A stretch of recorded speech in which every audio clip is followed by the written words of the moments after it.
Latest on Deshaun Watson, with the Falcons emerging as a candidate, according to our Jason Lockenfora. Watson did grow up near the Falcons practice facility. He knows the family of the owner, Arthur Blank, very well. So the Falcons joining the fray along with a couple of other teams from that very same division, along with the Cleveland Browns. So it's Browns, Falcons, Panthers, Saints in the running right now to trade for Deshaun Watson, and it's a trade that could be happening over the next 24 hours. For more on that, want to bring in a couple of our very best. Chris Hassel joined by Brady Quinn here on set. Jonathan Jones, our senior NFL insider. JJ, let's start with you. What's the very latest on the potential trade involving Deshaun Watson and the many teams now involved?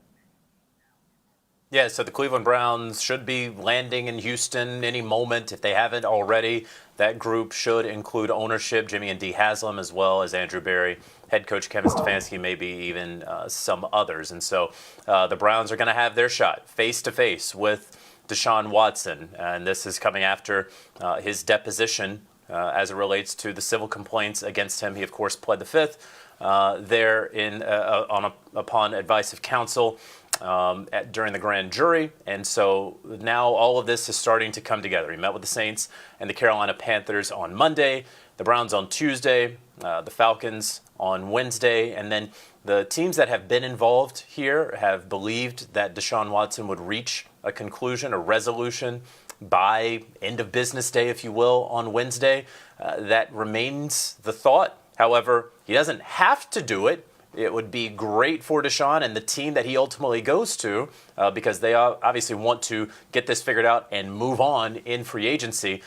So that is the thought. I don't think we're going to have any sort of resolution Tuesday night. I would certainly look at one on Wednesday, though.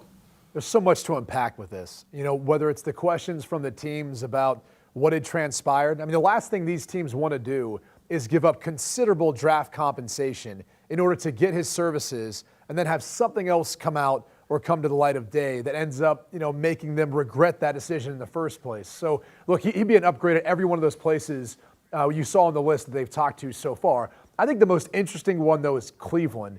And JJ just talked about the fact that they're setting up that meeting soon, only because there's fallout there. They do have Baker Mayfield still under contract. I think of the quarterbacks that we showed on that group. He's the one that has been looking for a second deal, that long-term extension, and played through a season pretty banged up after taking his team to the playoffs 2 years ago and getting their first playoff win in a couple of decades. So being that that's the case, this is the situation I think you got to monitor, because Cleveland had to have known once they put their hat in for the Deshaun Watson sweepstakes, they're now subject to whatever the fallout is on the backside of this. Now, granted, at the end of the day, Baker Mayfield is under contract, and he knows he's in a position where what's he going to do? Throw a fit, say he's not going to play, try to go elsewhere, force a trade? I don't know that that'd be in his best interest at this point. He's going to basically have to play the hand that's dealt to him, whether that's him being part of a trade package to Houston or him having to stick this out if the Cleveland Browns don't end up getting Deshaun Watson.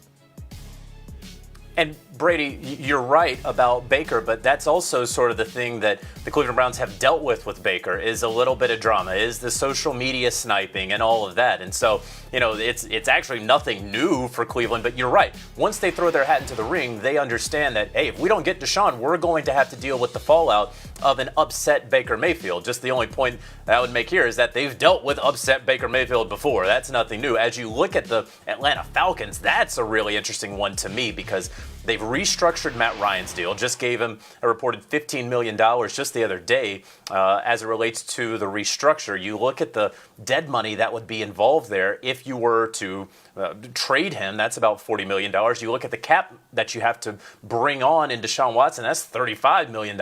So you have more than $70 million tied up in the quarterback situation, which means you're probably not going to be all that competitive in 2022.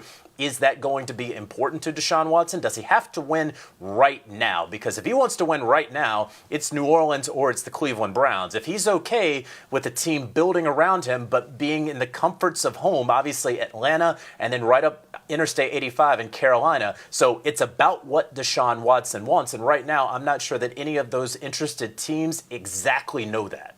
Well, and that may be part of it too, but let's be clear about one thing. The drama with Baker Mayfield and Deshaun Watson isn't even comparable, JJ. So let's not go there with that sentiment, because Baker Mayfield being upset on social media and what any team's got to deal with Deshaun Watson and what's out there, allegations or not, let's not draw those two comparisons, all right? At the end of the day, like different things. Two different things. Brady, hold on. I'm not comparing their drama. I'm saying that the Cleveland Browns are used to Baker Mayfield being upset. Right. And so if Different Baker Mayfield story, is upset that his position. We're talking about. Oh, yeah. But he's upset because I assume because they're flirting with another quarterback. I'm just saying that they have dealt with Baker Mayfield being upset because of moves that the team has made before. It's not like things have been copacetic there in Cleveland with Baker Mayfield since they drafted him number 1 overall to begin with. So if you want to deal with the fallout of Baker Mayfield being upset that you made a run at Deshaun Watson and ultimately don't get him, I'm just saying that's par for the course with Baker Mayfield not always being pleased with how things go in Cleveland. I think a lot of the frustration for Baker has been more of how the organization's handled itself. It hasn't been so much with him. He played great 2 years ago. We weren't hearing a conversation about that. All the drama that's ensued has really been this past year, him playing through an injury, him dealing with other guys who maybe he wasn't getting along with in the locker room, which has been well documented to some degree, either by that player or that player's dad. But the reality is, again, they're two apples to oranges comparison. I think the most interesting one's going to be Carolina, only because I think that team's the one that's most desperate. Whether you're looking at David Tepper, who wants to win right now, and he's coming from a background in finance where he's used to turning things around quickly. He's used to being able to do a quick fix. Matt Rule, by year 3, thought his track record has always been able to turn it around, whether it was at Temple or Baylor, and now looking to with the Carolina Panthers. It's a young roster. I think they've got a lot of talent out around him, a familiarity with the old stomping grounds, being close to where he went to school. That's the team that I think could put together a really aggressive offer, given David Tepper's style, and I think also Matt Rule feeling the pressure and being on the hot seat. We'll see what happens here over the next 24, 36 hours. Perhaps we're going to see a deal get done. JJ reporting, though, that it's probably not going to happen anytime today or tonight. Do you want a sports network that delivers everything that matters about the game? The highlights, the picks, the instant analysis, no yelling, no fake debates, no politics. Hit the subscribe button and never miss a moment.